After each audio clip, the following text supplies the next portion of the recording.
የህክምና ጥያቄ 3 ታካሚው በትኩሳት በማንቀጥቀጥ አክታ ባለው ሳልና በደረት ህመም መጣ። ምን ሊሆን ይችላል? ሳምባ ምች።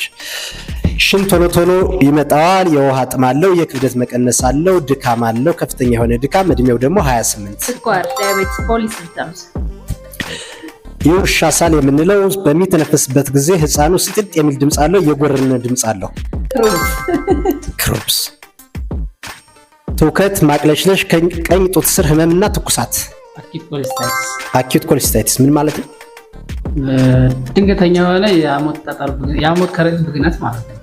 ትኩሳት፣ ከእምብርት ተነስቶ ወደ ቀኝ የታችኛው የሆድ ክፍል የሚሄድ የሆድ ህመም፣ የምግብ ፍላጎት መቀነስ፣ ማቅለሽለሽና ትውከት። በግራ በኩል ያለ የደረት ህመም፣ ትንፋሽ ማጠር፣ ላቭ፣ ከፍተኛ የሆነ ዝፍቅ ያለ ላቭ፣ ከትከሻ ጀምሮ ሙሉ የግራ እጅ ህመም። እድሜ 60 ዓመት። ድንገተኛ የሆነ የልብ ደም ዝውውር መቋረጥ ማለት ነው። ሃርት አታክ። የህክምና ጥያቄ 1 የደም ካንሰር ምን ይባላል? አልዛይመር፣ ፓርኪንሰንስ፣ ሊኬሚያ። የመገጣጠሚያ በሽታ የሆነው የቱ ነው? ዲያቤቲስ፣ ፓርኪንሰንስ፣ አርትራይተስ። ከሚከተሉት ውስጥ የማይድን በሽታ የቱ ነው? አልዛይመር፣ ወባ፣ የሳምባ ምች። አልዛይመር። የመተንፈሻ አካላት በሽታ የሆነው የቱ ነው? ዲያቤቲስ፣ አስም፣ ፓርኪንሰንስ።